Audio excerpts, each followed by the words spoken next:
Police बंदोबस्तात पैसे वाटू, भाजप आमदाराचे कॉल रेकॉर्डिंग, महापालिकेत आमदारानं लोकशाही विकली, राडा, हाणामाऱ्या आणि आरोप प्रत्यारोप आणि पैशांचा पाऊस. राज्यातील महापालिका निवडणुका यामुळे गाजल्या. पैशांचं वाटप तर सर्रासपणे झालं. संभाजीनगरमधील भाजप आमदार नारायण कुचे यांची एक ऑडिओ क्लिप समोर आली आहे. कुचे यांची बहीण गंगाबाई भवरे या प्रभाग क्रमांक 24 मधून निवडणुकीच्या रिंगणात होत्या. त्याचवेळी कुचे यांचा आपल्या कार्यकर्त्यांशी पैसे वाटपासंदर्भात झालेला हा संवाद ऐका. हॅलो, बोल ना. थोडासा हे पडू द्या ना, अंधार पडू द्या ना. सगळे लोक अंधारात पुढे पैसे वाटत असते. गोर गरीब लोकांना नोटा चांगले दिसल्या पाहिजे. अहो कुचे साहेब, एक मिनिट ऐकून घ्या. सगळीकडे चर्चा चालू आहे, म्हणून म्हणलो मी तुम्हाला की थोडासा अंधार पडू द्या. अंधारात न तर खेळणे जमत. अंधारात जरा उजळत होऊन जाऊन दी.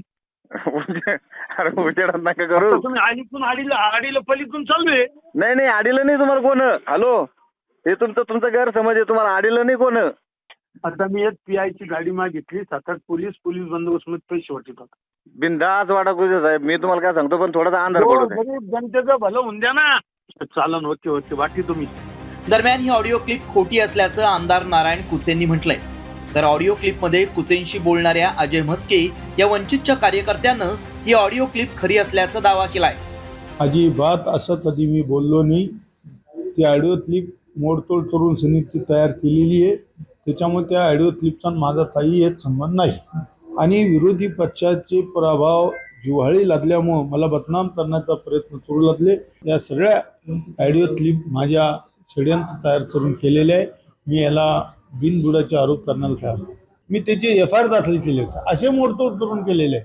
मी तुम्हाला आत्ता FIR देणार आहे. मागचा एक अंबड पोलीस स्टेशनला दाखल केला, एक बदनापूर पोलीस स्टेशनचा. दोन्ही FIR मागचो. आम्हाला अशी माहिती भेटली की आमदार नारायण कुचे हे स्वतः गल्ली नंबर 13 मध्ये स्वतः आलेले आहे. ते स्वतः पैसे वाटत आहे. म्हणून माझे आणि आमदार नारायण कुचे यांचे संबंध चांगले असल्यामुळं मी त्यांना फोन केला की आमदार साहेब, बाबा तुम्ही जो हा प्रकार करताय, पैसे वाटण्याचा जो प्रकार चालू आहे, हा दिवसा ढवळ्या करू नका. थोडासा अंधार पडू द्या. रात्रीच्या टायमाला वाटा. म्हणजे तुमचं जे आमदार म्हणून जे तुमची लोकांच्या याच्यामध्ये प्रतिष्ठा आहे, तर ती खराब नाही व्हायला पाहिजे. म्हणून ह्या हेतून मी त्यांना फोन केला होता. विशेष म्हणजे ज्या प्रभागात कुचेंवर पैसे वाटल्याचा आरोप केला जातोय त्या प्रभागात वंचितचे 4ही उमेदवार पराभूत झालेत. यावरून वंचितनं आमदार कुचेंविरोधात आंदोलनही केलं होतं. अनेक पैसे वाटताना त्याचा नारायण कुचेचा भाऊ देवदास कुचे याचा एक व्हिडिओ पैसे वाटताना आहे. कमळाला मतदान करा म्हणून 2,500 ते 3,000 रुपये मतदान प्रति देतो येतो तिथं. त्याच्यानंतर दुसरा एक व्हिडिओ आहे, प्रूफ आहेत. आम्ही हे सर्व सविस्तर जाऊन पोलीस स्टेशनला कंप्लेंट करणार आहे, निवडणूक आयोगाला कंप्लेंट करणार आहे आणि लोकशाही पद्धतीने आमचे न्यायालयातही आमची लढाई चालू आहे. निवडणुकीत पैसे वाटप होणं हे काही आता नवीन राहिलेलं नाही. मात्र पैसे वाटपाचे आरोप होऊनही कुठलीच कठोर कारवाई राजकीय पक्षांच्या नेत्यांविरोधात किंवा कार्यकर्त्यांविरोधात केली जात नाही. लोकशाहीचा बाजार मांडणाऱ्या लोकप्रतिनिधींची निवडणूक आयोग चौकशी करणार का, याकडेच अनेकांचं लक्ष लागलंय. माधव सावरगावे, साम TV न्यूज, छत्रपती संभाजीनगर.